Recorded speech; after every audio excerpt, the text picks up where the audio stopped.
Creatures of the night, it's your girl Tati. Let's talk about AEW Dynamite. We started off the show with the little face-off confrontation thing with MJF and Hangman Adam Page. I actually thought we was going to start off with a street fight, and that's not what we started off with. I'm going to say this before we get into this.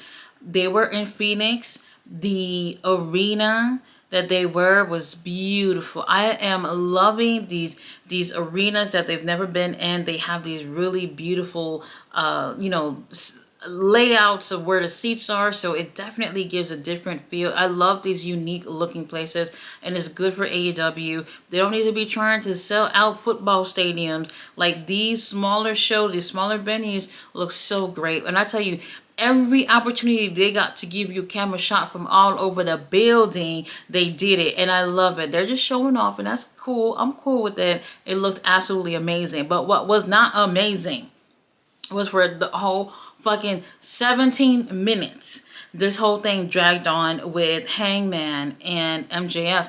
Too much talking, too much back and forth of MJF. You have used your entire wrestling career to be the bad guy to get over, which what is wrong with that? And then we have MJF, who is pretty much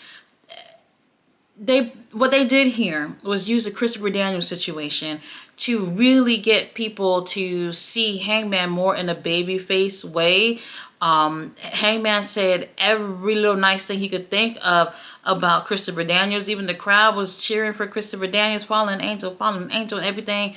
And they really took this moment for people to be like, hey, this guy is definitely the babyface in the situation. There is no confusing here on if either both of these guys are heels. One is a heel here, and that's MJF.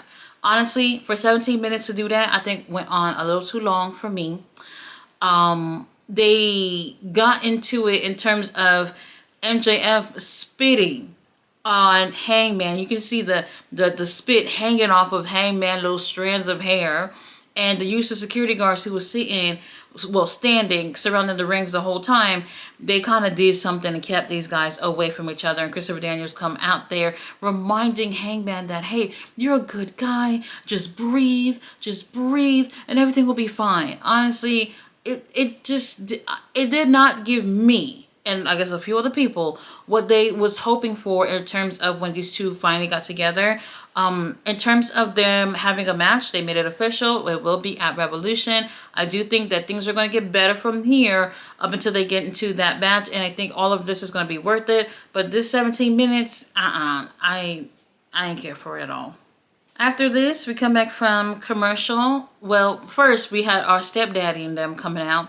They're having a match with the Ops. We even got a chance to see the Undisputed Kingdom. I don't know if we should call them that, because where has the Kingdom been? We haven't seen them. All we see here is just Adam, Roderick, and Kyle O'Reilly. Basically, this all was about how Kyle O'Reilly is still cool with Orange, even though Roderick's going to whoop his ass in the main event. Whatever, we don't care about Orange Cassidy. Now, trios action with the Patriarchy versus the Ops. I hate the name. The match was okay. I think it was really predictable. I just don't really know what we're doing with Christian with a little money in the clipboard thing. It's just kind of seeming like something you remember every once in a while, but you forget most of the time. And honestly, I am kind of over it. I wish that he would just get the damn title already. We're over it with the fucking Death Riders at this point. They come out to new music. They even have a new shirt that I will not be purchasing. And it's okay. I'm not wowed by this group. Cirbata and Samoa Joe are the only cool part about it. And honestly, I don't care. They end up having a Hook take the win for the team by putting fucking Nick Wayne in a red rum. What are we doing? Hook could never beat Nick Wayne, even on Nick Wayne's worst day. And they want us to believe that Hook is better than Nick Wayne. That is not true at all. Absolutely not true. Something about this group, I don't know. I'm not with it right now. Now after this, we do have Chris Jericho, who's back there. And since I don't like Jericho, I wasn't paying attention. But long story short, Chris Jericho will be having a match with Bandito for the Ring of Honor tag I'm sorry, Ring of Honor Championship. Look, I don't even know what fucking title this guy has. Let's just be real. Tony Khan, without me getting into a rant, Jericho being the Ring of Honor champion has not done anything for Ring of Honor. That we know already.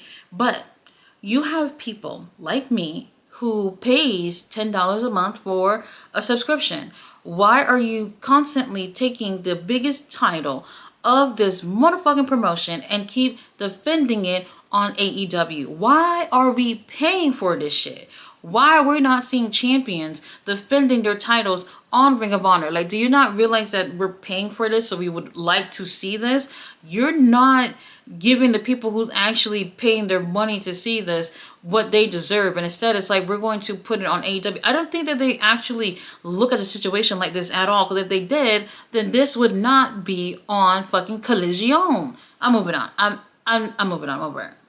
Up next, Powerhouse Hobbs and Big Bill.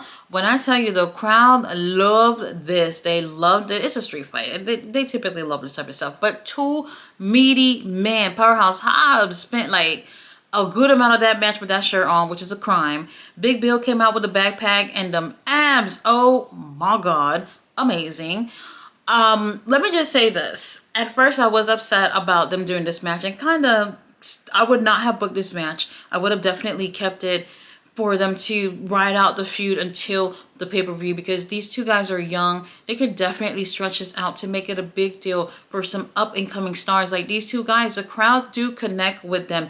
Even Big Bill, who is part of the learning tree that nobody gives two fucks about, they like him. They like him. They see something in him, and they cheer for him.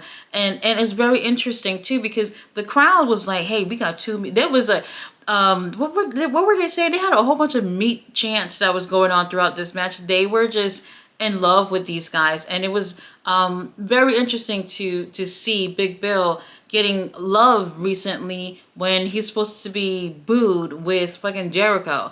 Brian Keith on Black History Month got in that match to attack Powerhouse Hobbs. What is going on? They got rid of him really quick. And the match continues. We had all types of weapons. I would say that they ended up bringing it out into the crowd. However, because of the layout of this venue, they could not do much. And it's hard to describe it. You have to have been watching it to see the layout and to see that this is not one of those places where you could just go in the crowd and just move freely. This is very, very unique layout in comparison to all the other ones that I've ever seen. So they couldn't stay in the crowd too long. They brought it back mostly in the ring and on the stage. The stage was so close to the ring, like it was literally like 2 steps and you're in the ring from the stage, which is okay. Oh my gosh, I thought they did really, really well. Powerhouse Hobbs ended up throwing Big Bill from the steel steps that was on the stage onto a table that was covered in barbed wire. Referee is counting to 10 as Big Bill is trying to untangle himself from the wire, and referee ends up counting to 10, and Big Bill is still stuck. Brian Cage, the doctors came out there. Nope, not Brian Cage. Brian Keith, sorry, came out there to help Big Bill get out of that mess, and we do have Powerhouse Hobbs with the win. I would actually like to see them continue this. We'll see if that's going to be the case. These guys are young, they're hungry, and the crowd is behind them. And this is time, Tony Khan. We don't want to see young people continuing to want to leave this company because they're not getting opportunities, because Chris Jericho got to be on Collision instead of fucking Ring of Honor. Give these guys some opportunities and then have them go to the, pay-per-view at Revolution. Bring it back for a part 2. I think they will do great. After this, Brian Cage and Lance Archer, they want to get their hands on the tag titles. So Hurt Syndicate will take care of that. We're not even worried about it. Double or Nothing. They end up announcing that it's going to be in Phoenix. And it was so interesting because Justin Roberts is in the middle of the ring. They said Phoenix, but they also saying that it's Glendale. I don't know how far that is. Whatever situation is in that area. So if you from either one of those cities, pull up to the show. While they were cleaning after the street fight, so they're cleaning, have their little vacuum and everything, clean up the mess. Justin Roberts in the middle of the ring, and he is, letting everybody know where Double or Nothing is. So this is the first time that they won't be in Las Vegas, so they will be having it in Phoenix, Arizona, and those tickets gonna go on sale no clue, but go ahead and purchase them if you are in that area. It's definitely going to be a great show. After this, we do have our girl, Timeless Toni Storm, who is just beautiful. Everybody loves her. Who doesn't love Toni Storm? If you don't love Toni Storm, I don't think we could be friends. I really don't think we could be friends. She is so freaking amazing. She comes on out there and they turn off all the lights and they have this one spotlight on her in the middle of the ring. And she's talking about how obviously she beat Mariah May for the championship. And she's putting the whole motherfucking locker room on notice. And even Wendy Richter, who obviously cannot get away from these strays every single time from Toni Storm. And I am just freaking amazed. I'm amazed by what Toni Storm has done. She's been absolutely amazing. We are at that point where I don't even know what's next for Toni. I don't know if there's anything that they're gonna be able to do for the pay-per-view. Not sure about that, because a lot of things seems to be going on within AEW that are suspected to be at the pay-per-view. However, Toni Storm has been absolutely amazing. I can't wait to see what happens with her next. I'm hoping next champion will be Thunder Rosa, but we'll see about that. After this, we get a video package for my boy, Gabe Kidd from New Japan Pro Wrestling. If y'all ain't never seen Gabe, do y'all homework before Collision. Do y'all homework. He's the one that has had the match of the year so far with Kenny Omega at Wrestle Dynasty. He is amazing, an amazing wrestler, amazing heel, up-and-coming guy who is the future of pro wrestling for sure. He is going to be on Collision. They don't say who he's going against. They just say Gabe Kidd pretty much in action this weekend. Probably a squash situation, which I hope not, because Gabe Kidd is a really great wrestler, and I don't think you're going to get anything from Gabe in just a squash match. Up next, Will Nightingale back there once again trying to get her little TV time, and Marina came and attacked her because obviously Death Riders have something to do. They went on out there. They have the new Death Riders all white tee that they're selling now for $30. Go ahead and get it if you don't mind spending $30 on it. And it's interesting. Jay White come on out there, and then when Jay White come on out there, Pac was behind him, and Pac, y'all know he's ready for whatever. So he only, all he got on is just the boots, the kick pads, and the fucking trunks. That's it. That's all he needs. He's ready. Okay, we haven't seen Pac in like 2 weeks, I think. And then out of nowhere, Cope music hits and he comes from behind Moxley. They get into it, everybody fighting, and then John Moxley and them end up running through the crowd just when Copeland was about to get his hands on him. And to be honest, with the layout of this place, I don't know where the hell Moxley and Marina and them ran into over there. It got to the point where Adam just stopped running because there's nowhere left to go, honestly. And then Adam gets on the mic and he's in the crowd. He said that these are not your people, these are my people, blah, blah, blah, blah, blah. I'm bored. I'm bored. It keeps feeling like this cat and mouse shit. And it's like, it's not... I love these guys, I do, but it's just like, why is every time we see them, it's like the same situation? Like, could we have not done something different? Maybe even something outside of the fucking building. I honestly, I really don't know what I would have done, but all these segments kind of feel the same, and honestly, I'm over it. Y'all already know, Moxley versus Adam at the pay-per-view. Honestly, if Adam takes it, I'm good with that. I'm good with that. Now, Mercedes is back there with Renee Paquette celebrating her beating Harley Cameron. Harley Cameron, we love you, baby. It just wasn't your time. And while she's talking, she's like, look, Renee, I don't want to hear no fucking surprises, nothing. I'm just going to come out here and say what I got to say. That's it. And then all of a sudden, here is a video from Momo Watanabe from Stardom. She was the one who was watching CEO's match. She was also watching Athena's match in Australia as well. And in that video package, Momo said, CEO, get ready. I'm coming for the TBS title. Now, obviously, Mercedes is not happy about it because she said, Renee, no surprises while she's doing her thing back there. And she said, you know what, Momo, if you really want to get your hands on it, come see me on Dynamite next week. So we'll see that. After this, Chris Statlander versus Megan Bayne. They towed up. They toe it up. And I'm like, wait a minute, this is their first time going against each other and they're just like perfect? Oh my God, these girls, they're perfect. They're perfect. They're beautiful. They're amazing in the ring. Their chemistry, I thought, was um, very spot on. They complimented each other on the ring, absolutely, which made me feel like, damn, Tony, you couldn't wait for a pay-per-view on this? Like, we would pay to see this. They did really, really well. However, when you see this, you're just like, dang, Megan shouldn't take an L, but you don't want Chris to lose either. So they help us with that by having Penelope get involved. Referee obviously can't see shit. Megan takes the win, and then Thunder Rosa comes out there when Penelope is putting the pause on Statlander. And it's so funny because Thunder Rosa come out there. She has a chair, and she keeps trying to intimidate Megan with the chair. And Megan is not even flinching. She's just like, girl, it's just a chair. What you gonna do with it? What about it? It was very interesting. And Megan looks so fearless. Whoever's doing her tan, they are hooking the sister up. She looks amazing. The makeup is on point. The gear is on point. Same for Statlander as well. All these girls, beautiful girls. It look like they are definitely gearing for a tag team match where Megan and Penelope will be teaming up, and Statlander and Thunder Rosa. I'm cool with that. But hey, if you didn't see this match, go ahead and check it out. I kind of wish there was no commercial break during this because they did amazing.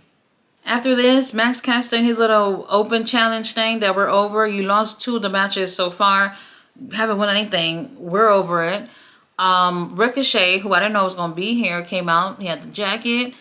He could have gotten a gold chain instead of that silver chain. But hey, you know, he ain't known for fashion or anything. He comes out there to do his promo, and he said that 2025 is going to be a big year for him. He's done with Swerve. He's going to end up getting his hands on some singles gold. And honestly, Daniel Garcia, baby, we're bored. If Ricochet to the title off you, I'm cool with it. Prince and Anna came out there. We heard Swerve's music, and I'm thinking, okay, Swerve is coming out. He's going to do something, but Prince Anna came by himself. Prince Anna gets on the mic, and he said, I told Swerve to stay at home. I got this. Basically, Prince Anna is just like, bitch, give me the fucking jacket back. The jacket back, saying how much this is important to him, and you know he's that Ricochet has nothing to earn wearing that jacket, and he's like, give it to me. And then here is Ricochet, who's like, bitch, come take it off. Obviously, Prince Nana can't do it. Prince Nana he looked like he was crying, and Swerve ends up fucking leaving, and I was just like, oh, that's it. Well, not Swerve, Ricochet, excuse me. Ricochet ends up leaving, and I thought maybe Swerve would come out, and I was just like, well, at this point, anybody who would like Prince Nana can come out and take that damn jacket off of him, but apparently not. Now, we are at that point where I'm like, hey, Ricochet, he got the heat, everybody's booing him, and I'm really happy with what they've done with Ricochet since he's been in AEW. Honestly, I would keep the jacket on him and see what happens. A lot of people are speculating that Prince Nana is just going to end up joining Ricochet. And honestly, I don't want to see that. Not ever. I don't think so.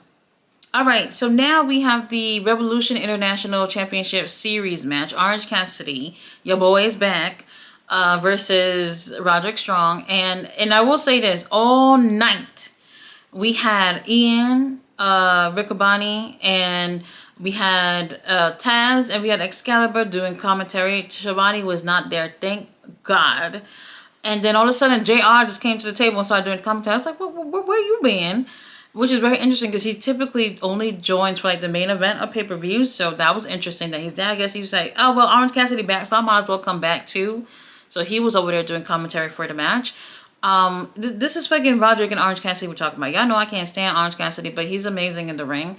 The chemistry was great. And if by the end of the match, if somebody would have told you that Roderick Strong lost, you'd think that they lying because Orange Cassidy looked so motherfucking beat up. He was red. He had bruises and everything all over himself. And Roderick just left that match like a fucking baby with not even a scratch on him. Orange Cassidy, he just got back. I'm already over it. But he ends up winning. He's going to be going against Takeshita next week. Winner of that match will go against Kenneth at the pay-per-view for the international title. I don't know why we're doing it that way, but whatever. Long story short,